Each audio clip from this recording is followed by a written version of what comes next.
हिंदू मान्यता के अनुसार निर्जला एकादशी का बहुत महत्व है।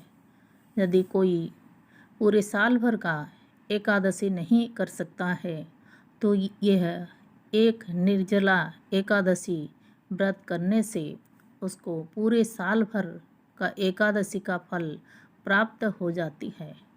तो जिस दिन निर्जला एकादशी आती है, व्रत रख के उस दिन निर्जला एकादशी का कथा जरूर सुनना चाहिए, नहीं तो ये अधूरा माना जाता है, यानी इसका फल अधूरा माना जाता है। तो चलिए सुनते हैं निर्जला एकादशी की कथा। भीमसेन व्यास जी से कहने लगे, हे पितामह, भ्राता युधिष्ठिर, माता कुंती, द्रौपदी, अर्जुन, नकुल और सहदेव सब एकादशी का व्रत करने को कहते हैं, परंतु मैं उनसे कहता हूँ, मैं भगवान की शक्ति की पूजा आदि तो कर सकता हूँ, दान दे सकता हूँ, परंतु बिना भोजन मैं नहीं रह सकता हूँ।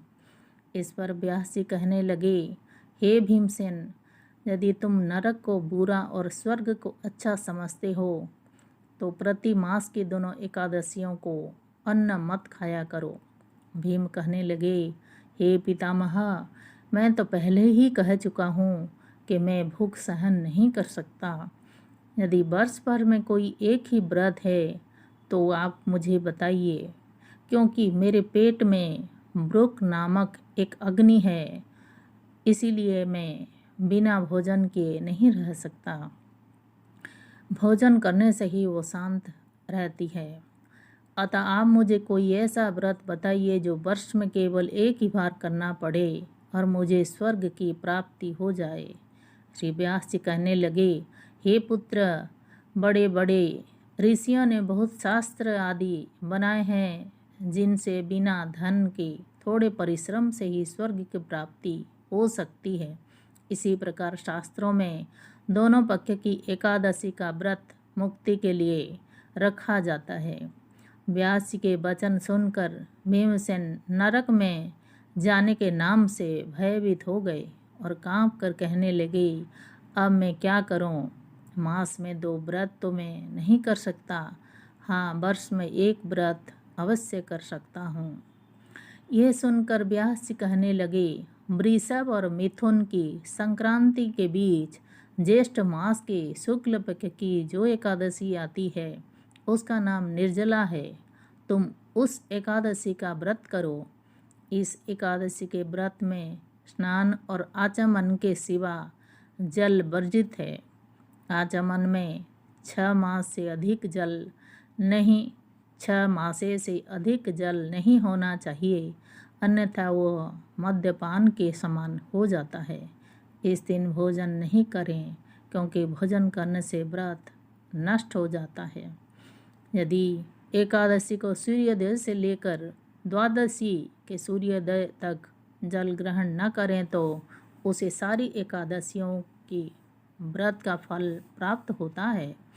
द्वादशी को सूर्योदय से पहले उठकर स्नान आदि करके ब्राह्मण को दान आदि देना चाहिए। इसके बाद भूखे और सद पात्र ब्राह्मण को भोजन कराकर फिर खुद भोजन करना चाहिए।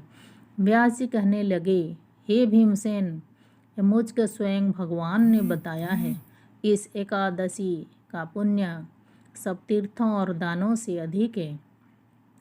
केवल एक दिन मनुष्य निर्जल रहने से सब पापों से मुक्त हो जाता है।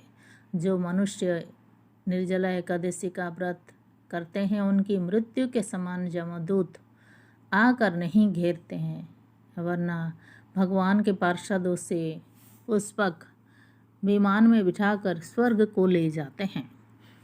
संसार में सबसे श्रेष्ठ निर्जला एकादशी का व्रत है, इसीलिए इस व्रत को तुम करो।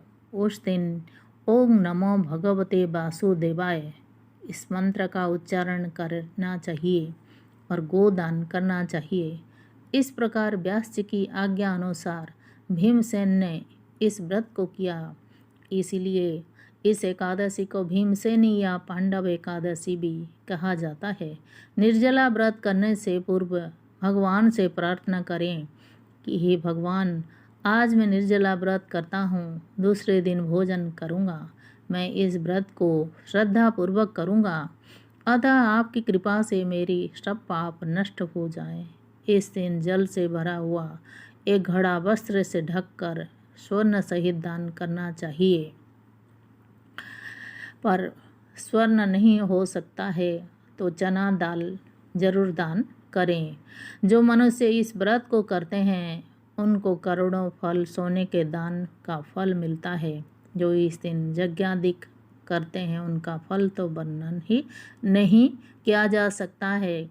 इस एकादशी के व्रत से मनुष्य विष्णु लोक को प्राप्त हो जाता है, पर अन्न खाने से चांडाल के समान होता है और नरक में जाता है। हे कुंती पुत्र, जो पुरुष या स्त्री श्रद्धापूर्वक इस व्रत को करते हैं वो उन्हें अग्रलिखित कर्म करने चाहिए। प्रथम भगवान का पूजन, गोदान, ब्राह्मणों को मिष्ठान्न और दक्षिणा देनी चाहिए तथा जल से भरे कलश का दान अवश्य करना चाहिए। निर्जला के दिन अन्न, वस्त्र, जूता आदि का भी दान करना चाहिए। जो मनुष्य भक्तिपूर्वक इस कथा को पढ़ते हैं और सुनते हैं उन्हें निश्चय ही स्वर्ग की प्राप्ति होती है। तो इस तरह से व्यास जी ने भीमसेन को निर्जला एकादशी व्रत का कथा सुनाया और ये थी निर्जला एकादशी व्रत की संपूर्ण कथा। तो आप यदि निर्जला व्रत रखते हैं तो इस कथा को जरूर सुनिए, तभी आपका व्रत फलदायी माना जाएगा।